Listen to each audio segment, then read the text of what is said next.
How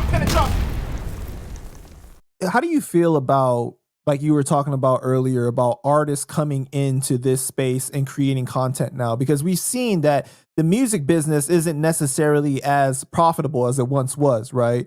I mean, before people were selling full on albums, now it's really more about just buying certain songs. You're not even, or just streaming, Streaming. and like you get barely any money from a stream, you know?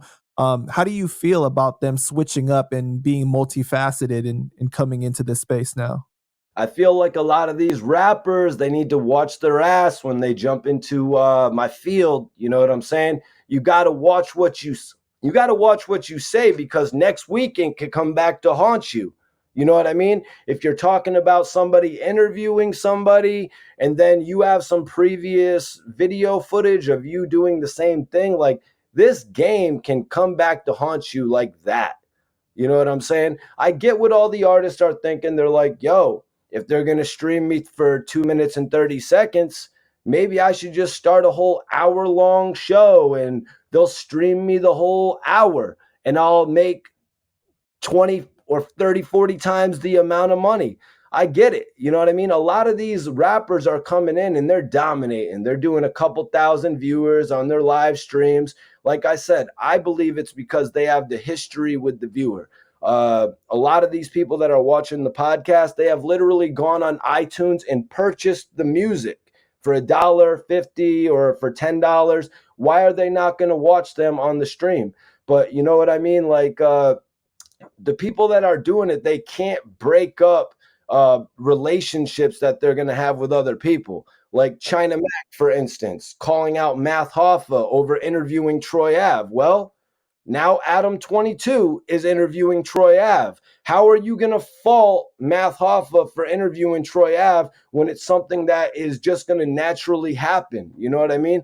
And, just everything going on with the internet, man. I think China Mac is doing amazing. Like, I've seen this guy like come up from being a rapper to recognizing his potential as a personality on the internet and totally making the swift change to, keep going with that. Same thing with Gilly. Same thing with Gilly, man, because both these guys had a major passion for their music career. Shout out to China Mac, man. Yeah, most definitely.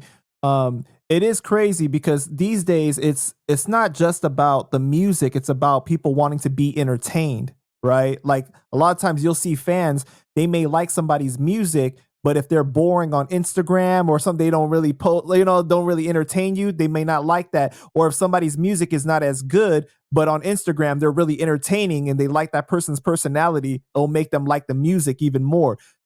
It's pretty crazy, like you said. Man, it's definitely interesting because, like, you're coming into the space, you've already built relationships with other artists, with other people, so in a sense you're going to be biased to a certain extent, right? And we've seen that with the situation with Nori, like that blew up not too long ago, not wanting to interview certain people because of your relationships.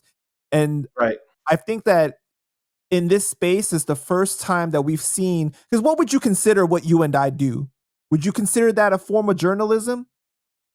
I would, we are, you know what I mean? We're basically, what we're doing is putting our spin, we're giving our opinion on everything that's going on in the music industry. Plus, we're sprinkling in the facts as well.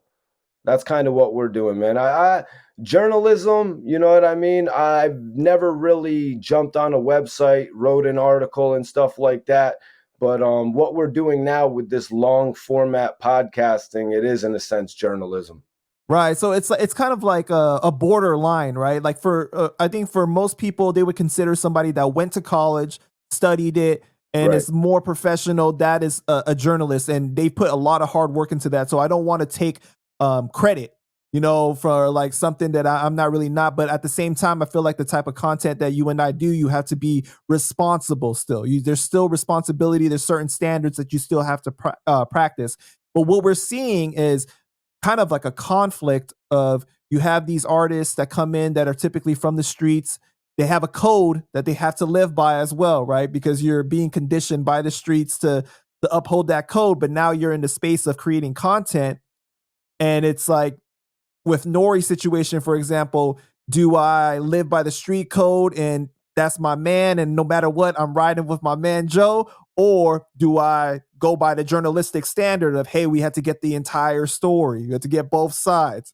So I see a lot of different issues arise now because of the different amount of people that come into the content creating space. Yeah, what we're hip hop influencers, as they call everybody now, influencers. So we could throw the hip hop in front of it. Now with Nori actually using Drink Champs and allowing Fat Joe to come on his platform, not allowing Cuban Link to come on his platform, I don't really think it's in regard to any sort of street relationship. I think it's in regard to uh, Fat Joe and or Nori, excuse me, Nori not really wanting all of that crazy ass, all the crazy issues popping up on his show. Because when Cuban Link goes off, he goes off, man. And, My and, man and Cuban. Shout out to yeah, Cuban. No, so you're I you're think right Nori though. is kind of like the Kanye West interview threw Nori for a loop. You know what I mean? Nori probably should have canned that interview out of respect to Kanye West's legacy. But everything that Cuban Link has been doing, it's like I don't think it really has to do with the streets. I think it more so has to do with Nori doesn't want it to affect his personal relationship with Fat Joe, which he has cherished for the last 25 years or whatever. There's a lot of layers to that situation because if you take a look at the perception, the public perception, it's going to be, how are you going to let somebody go on there and talk about your man like that? You're supposed to be loyal. You can't do that, right? At the same time, for Nori, he's in a tough spot because I know he's not going to be able to defend every single thing that Cuban would bring up. How would Yeah, you say your pun's man? The pun was your brother. That was your twin. How you let him get robbed? This the lawsuit came out. Obviously, you see what happened. It's in the court documents. Nori's not going to have a response for all of that. At the same time, Joe owns a percentage of Drink Champs, so you're not going to let somebody come on the show and talk badly about one of the owners. There's right. a lot of different layers to it, but I see what you're saying. But like for the fans, that in the end is going to speak very loudly. It's going to make Nori look bad regardless. It's a lose-lose situation for him no matter what he does. He's not going to look good. He's That's not going to look good with having someone come up on there. And I love Cuban. I love him, but I think that it was a good look for Nori to say that as far as what it did for Cuban, because it was like what he's been saying has merit, that there is some form of blackballing going on. Nori acknowledged the blackballing of Cuban Link.